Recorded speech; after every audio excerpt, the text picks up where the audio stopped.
क्या आप जानते हैं विभूति भस्म नहीं एक दिव्य शक्ति है। शिव भक्ति से क्यों लगाते हैं, कारण सुन के आप चौंक जाएंगे।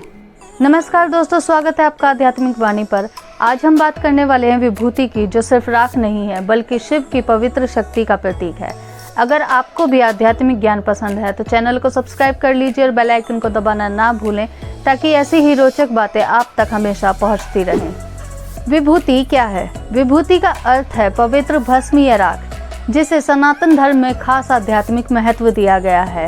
यह मुख्य रूप से यज्ञ, हवन, लकड़ी या औषधि पौधों की पवित्र अग्नि से बनी राख होती है।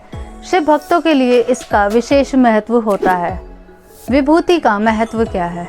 इसे पवित्र, संरक्षण और शिव की पूजा का प्रतीक माना जाता है। शरीर पर लगाने से नकारात्मक ऊर्जा दूर रहने का विश्वास है।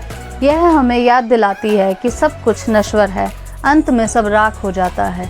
इसलिए अहंकार छोड़ो, धर्म और विनम्रता अपनानी चाहिए। विभूति कहाँ लगाई जाती है? सामान्यतः माथे, गले, बाँह, छाती पर तिलक के रूप में। शिव भक्त 3 क्षैतिज रेखाएं बनाकर लगाते हैं, जिसे त्रिपुंड कहा जाता है। विभूति कितने प्रकार की होती है? विभूति 3 प्रकार की होती है। पहला लोका अग्नि जनित, दूसरा वेदा अग्नि जनित, तीसरा शिव अग्नि जनित।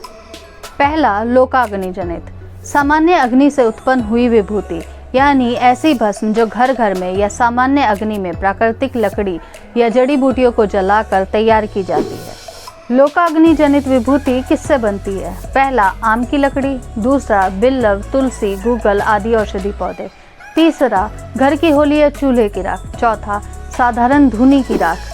दूसरा वेदा अग्नि जनित। वेदा अग्नि जनित वह पवित्र भस्म है जो वैदिक यज्ञ, हवन और मंत्रों सहित अग्नि से उत्पन्न होती है। इसे तीनों प्रकार में सबसे श्रेष्ठ माना जाता है। वेदा अग्नि जनित विभूति कैसे बनती है? पहला घी और वैदिक सामग्री से की गई अग्नि, दूसरा हवन द्रव्य, तीसरा वैदिक मंत्रों से अभिमंत्रित अग्नि, चौथा शुद्ध लकड़ियां जैसे पीपल, पलश, आम आदि, तीसरा शिव अग्नि जनित। शिव अग्नि जनित वह पवित्र भस्म है जो शिव की आराधना, धुनी, तांत्रिक साधनाएं, रुद्र अभिषेक या महादेव से संबंधित पवित्र अग्नि से उत्पन्न होती है।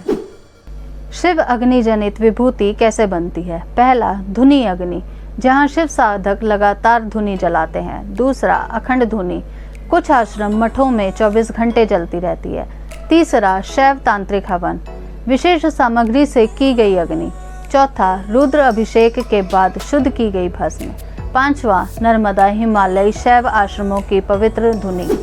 तो दोस्तों, उम्मीद है कि आज आपने विभूति का असली अर्थ और महत्व गहराई से समझ लिया होगा। अगर वीडियो पसंद आया हो तो लाइक कीजिए, शेयर कीजिए, सब्सक्राइब करना ना भूलें। अगली वीडियो में हम फिर मिलेंगे एक और आध्यात्मिक ज्ञान के साथ। तब तक के लिए हर हर महादेव।